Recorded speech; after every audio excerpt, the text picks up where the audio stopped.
The closer you're getting to retirement, the more you need to be in tune. So if you're 5 or 10 years from retirement, it's a bigger deal than it is if you're, say, 20 or 30 years away from retirement.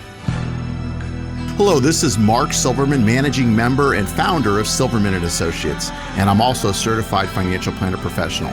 I want to welcome you to the Saving with Silverman podcast. I'm glad you're here. Each week, we'll discuss different financial planning topics because making smarter choices about your money impacts the quality of your life. You know, Mark, we talk about plans all the time, and once you put together a plan, it's not just a concrete thing. It requires rebalancing from time to time. Explain, if you would, what rebalancing your portfolio means and why it's so important. So basically what it is, in simple terms, if we have a portfolio, let's say you're a balanced investor, okay, which is it's typically 60% stocks, 40% bonds.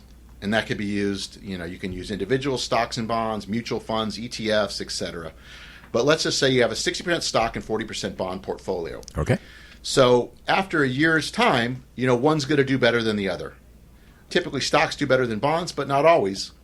So let's say we had a good year in the market, and now let's say after a year's time, without doing any changes, now you have 70% in stocks because they've outperformed, which means there's only 30% in bonds. But the risk level that we've decided is the right fit is a 60-40. Mm-hmm. So what we need to do after that year's time is sell that 10% that's grown in the stocks and move that over to bonds to keep the 60-40.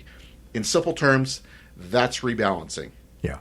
In more complicated and technical, we could look at small cap, large cap, value growth, international, different types of bonds, small, medium, longer term, treasuries, municipal, etc. So it can get a lot more technical, but I just kind of explained it in simple terms, but that's the gist of it.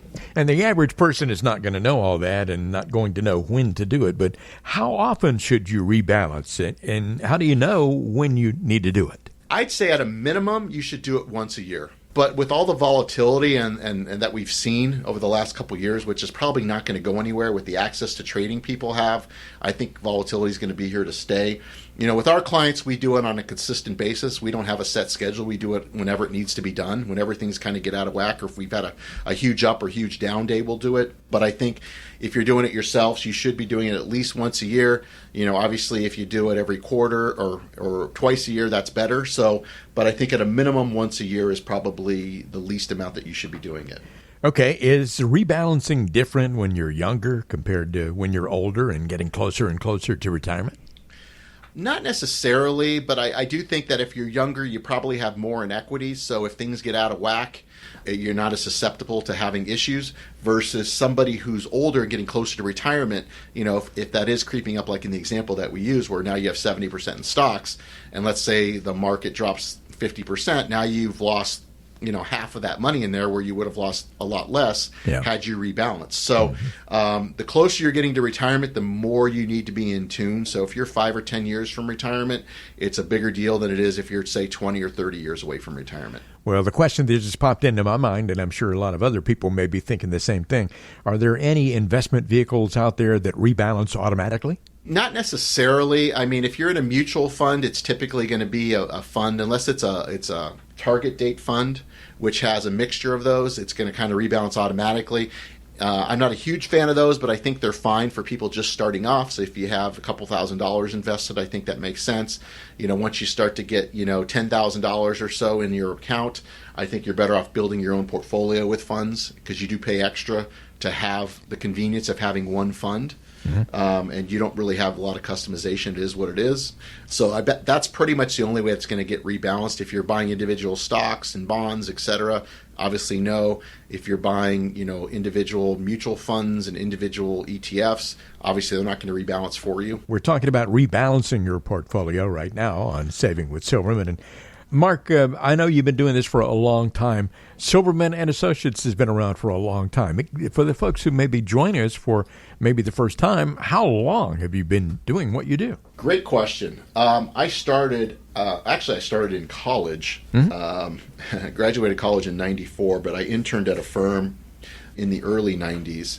Went to work for a brokerage firm right out of college, worked for a few banks. So I've been doing this 26 years, just over. But I've been on my own since 2008. So what is that? 13 years. Actually, I've spent half my career on my own now. Yeah. I just realized that. So you've certainly, Sue, I always try and ask those probing questions, Mark, to help you figure out more about yourself. I didn't even think about it until just now, yeah. So now I could say I've spent half my career on my own, half of it with working for other people. Yeah, that's great. And what I was all leading up to here is the fact that you have certainly helped a lot of people over the years, and you've seen a lot of people come in for the first visit. And tell us a story about someone out there whose portfolio had gone much too long without a rebalancing, and why they had gone so long, and what were the ramifications of all that. I see it all the time. Typically, it's people that have maybe a 401k and they've been doing it themselves for years, and they've had one of these transitions we've talked about. Maybe they're thinking about retiring, or they've taken a loss, or they're worried about the market, or they're concerned about the economy or the way the country's going, that sort of thing. So now they're reaching out because they don't feel comfortable doing it themselves anymore.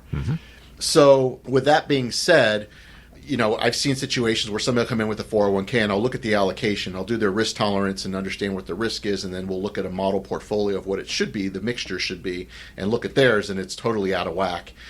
And I'll not trying to point blame, but I'll just simply ask, how did you come upon this allocation? How did you choose these? And, a lot of times the answer is, well, somebody who sits next to me at work, knows this stuff, and when I first set this up, they told me what to do.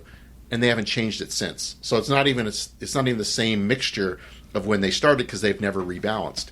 And not to say a lot of times maybe they haven't lost money, but they would have earned a lot more had they been more active and more proactive in looking at their allocation and updating the choices. And as companies are adding new choices, maybe taking those into consideration and updating the mixture of what they're doing, and being, like I said, more proactive with their solution versus just they put it to set and forget it type of thing.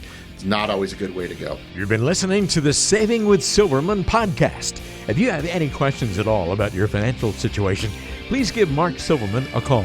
Again, his number is 520-333-7601, or go online to savingwithsilverman.com.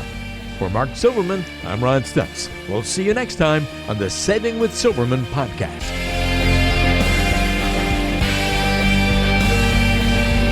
The Saving with Silverman podcast is brought to you by Silverman & Associates Wealth Management, LLC, based in Tucson, Arizona. The show is available on Apple Podcasts, Spotify, Google Podcasts, and everywhere you listen to shows.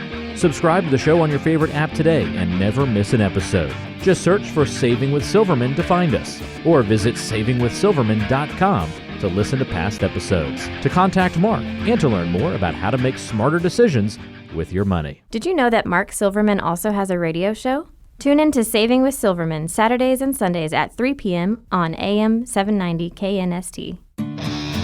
All matters discussed on this show are for informational purposes only. Opinions expressed are solely those of Silverman & Associates Wealth Management, LLC, and staff. All topics covered are believed to be from reliable sources. However, Silverman & Associates Wealth Management, LLC makes no representation as to its accuracy or completeness. The show shall in no way be construed as a solicitation to sell securities or investment advisory services to residents of any state other than Arizona or where otherwise permitted. Topics should be discussed with your individual advisor prior to implementation. Fee-based financial planning and investment advisory services offered through Silverman & Associates Wealth Management, LLC, a registered investment advisor in the state of Arizona. Insurance products and services are offered through Silverman & Associates, an affiliated company.